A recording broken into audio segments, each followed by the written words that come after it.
আপনারা দেখছেন হাওড়া সংবাদ ইউটিউব চ্যানেল। আজ বুধবার 18 তারিখ। শুরুতেই আজকের হেডলাইন্স।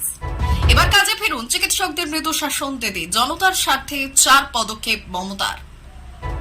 পদ ছেড়েছেন সুখেন্দু, হাল ধরছেন শোভনদেব। বুলডোজারের চাকা আটকে দিল সুপ্রিম কোর্ট, বাতিল হবে যোগীর দাবাই। ময়নাতদন্তের সময় ছিল না অন্তর্বাস, সিবিআই রিপোর্টে এমন তথ্য যা খুবই চিন্তার, উদ্বেগ সুপ্রিম কোর্টের। বন্যা পরিস্থিতি খতিয়ে দেখতে গোঘাট এলেন রাজ্যের 2 মন্ত্রী। রোদের দেখা মিললেও এখনই বিদায় নিচ্ছে না বৃষ্টি, যা জানালো আবহাওয়া দপ্তর। আসছি বিস্তারিত খবরে। মুখ্যমন্ত্রীর সঙ্গে জুনিয়র ডাক্তারদের বৈঠক শেষ হয়েছে। বৈঠকের কার্যবিবরণী লেখার কাজ চলছিল, এতক্ষণ সেটাও শেষ হলো। চিকিৎসকদের মূল দাবি মেনে নিয়েছে রাজ্য সরকার। ডাক্তারদের দাবি মেনে কলকাতা পুলিশ কমিশনারের পদ থেকে সরানো হচ্ছে বেনিত গোয়েলকে। মঙ্গলবার বিকেলে নতুন সিপিকে নিয়োগ করা হবে। মুখ্যমন্ত্রী মমতা বন্দ্যোপাধ্যায় জানিয়েছেন, জুনিয়র ডাক্তারদের 99% দাবি মেনে নিয়েছি, আর কি করব। জুনিয়র ডাক্তারদের কাজে ফিরতে আবেদন করেছে। বন্যা পরিস্থিতি তৈরি হয়েছে বিভিন্ন জায়গায়, ম্যালেরিয়া ডেঙ্গি হচ্ছে, এই অবস্থায় ওরা কাজে ফিরুন, আবেদন করছি। মমতা বন্দ্যোপাধ্যায়ের কথায় অনেক কথা হয়েছে, সিপির সঙ্গেও কথা হয়েছে, ওর নামে অনেক কথা বলা হয়েছে। উনি নিজেই বলেছেন, আমারও পরিবার আছে, আমার পরিবার চাইছে, তাই এই পোস্ট ছাড়ছি। মুখ্য সচিবের সঙ্গে কথা হয়েছে, ওরা 3 অফিসারকে সরানোর দাবি করেছিলেন, আমরা 2টো মেনেছি। এর থেকে বেশি আর কি করতে পারি। একদিকে যখন কালীঘাটে রাজ্যের মুখ্যমন্ত্রী মমতা বন্দ্যোপাধ্যায়ের সঙ্গে জুনিয়র চিকিৎসকদের প্রতিনিধি দল বৈঠক করছেন, তখন বাইরের আবহ বেশ উত্তপ্ত হয়ে ওঠে। কালীঘাটের ওই হাই ভোল্টেজ রুদ্ধদ্বার বৈঠকের সময় বাইরে অপেক্ষারত মানুষদের মুখে স্লোগান ওঠে মুহুর্মুহ, আর স্লোগান একটাই, জাস্টিস ফর আরজি কর। তৃণমূলের মুখপাত্রের হাল ধরবেন কে? দলের রাজ্যসভা সাংসদ সুখেন্দু শেখর রায় জাগো বাংলা দায়িত্ব ছাড়ার পরই প্রশ্ন উঠেছিল। জাগো বাংলার হাল ধরার জন্য দলের বর্ষিয়ান নেতা শোভনদেব চট্টোপাধ্যায়কে বেছে নিলেন তৃণমূলের শীর্ষ নেতৃত্ব। সুখেন্দু শেখরের জায়গায় জাগো বাংলার সম্পাদক হচ্ছেন তিনি।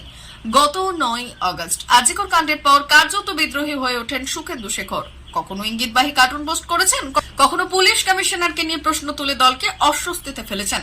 দলের মধ্যে তাকে নিয়ে অস্বস্তি বাড়ার পর এবার জাগো বাংলার সম্পাদকের পদও ছেড়েছেন সুখেন্দু শেখর।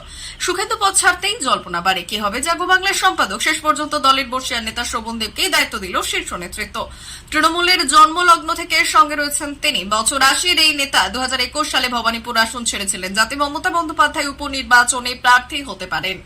এবার সেই শোভনদেবের ওপরই দলের মুখপাত্রের হাল ধরার দায়িত্ব দিল তৃণমূল। বুলডোজারের চাকা আটকে দিল সুপ্রিম কোর্ট। 1 অক্টোবর পর্যন্ত সর্বোচ্চ আদালতের অনুমতি ছাড়া গোটা দেশে বুলডোজার ব্যবহার করে যে কোনো ভাঙনের ওপর অন্তর্বর্তীকালীন স্থগিতাদেশ জারি করা হলো।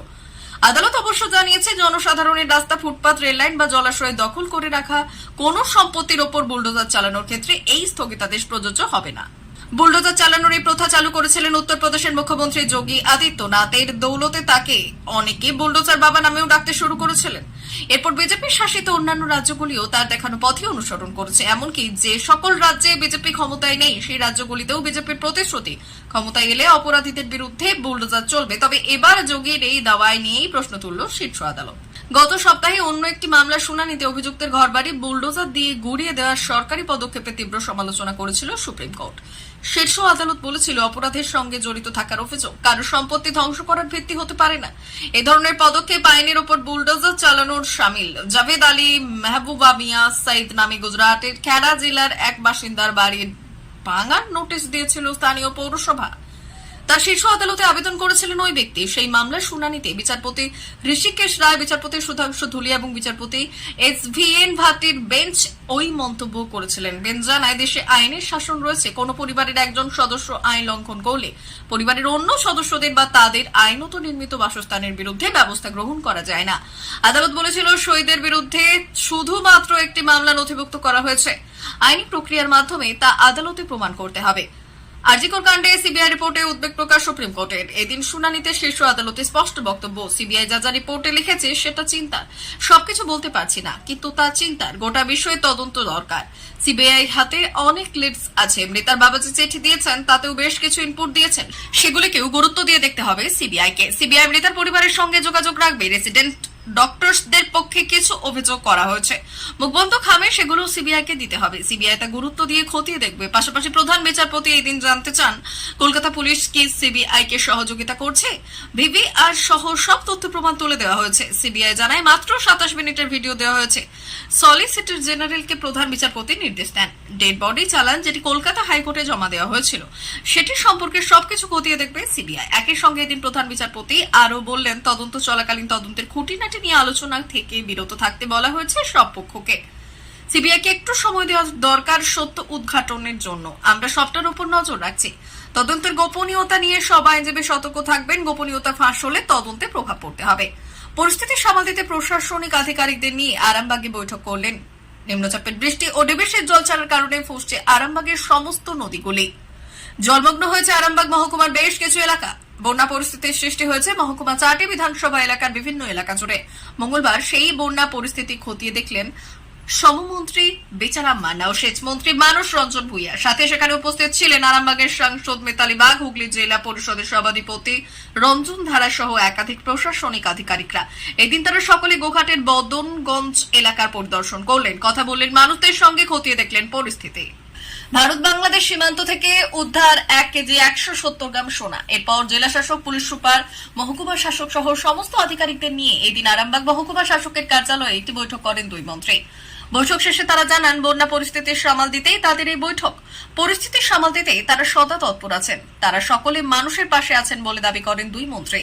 নিম্নচাপের জেরে গত সপ্তাহে শুক্রবার থেকে শুরু হয়েছে দক্ষিণবঙ্গে বৃষ্টি এতটাই হয়েছে যে এই বছর অন্যান্য সমস্ত মাসের তুলনায় বৃষ্টির পরিমাণ বেশি ছিল। আবহাওয়া দপ্তরের তরফ থেকে আগেই জানানো হয়েছিল সোমবার থেকে নিম্নচাপের প্রভাব কমতে শুরু করবে এবং আবহাওয়ার উন্নতি হবে। আবহাওয়া দপ্তরের পূর্বাভাস অনুযায়ী আপাতত আর ভারী অথবা অতি ভারী বৃষ্টির পূর্বাভাস না থাকলেও হালকা থেকে মাঝারি ধরনের বৃষ্টি হতে পারে দক্ষিণবঙ্গে। একইভাবে হালকা থেকে মাঝারি ধরনের বৃষ্টি হতে পারে উত্তরবঙ্গের জেলাগুলিতেও। আগামী 22 সেপ্টেম্বর পর্যন্ত এমন পরিস্থিতি বজায় থাকতে পারে। বজ্রবিদ্যুৎ সহ বৃষ্টির দেখা মিলতে পারে উত্তর ও দক্ষিণবঙ্গের জেলায় জেলায়। অন্যদিকে নিম্নচাপের প্রভাবে ঝাড়খণ্ডে বৃষ্টি হলে সেই ক্ষেত্রেও কিছু পশ্চিমবঙ্গের বিভিন্ন জেলায় বন্যা পরিস্থিতি তৈরি হতে পারে। কেননা এমনিতে গত 3 দিনের বৃষ্টিতে নদী নালা থেকে জল উপচে পড়ছে। বিভিন্ন জলাধার ইতিমধ্যেই জল ছাড়া শুরু করেছে।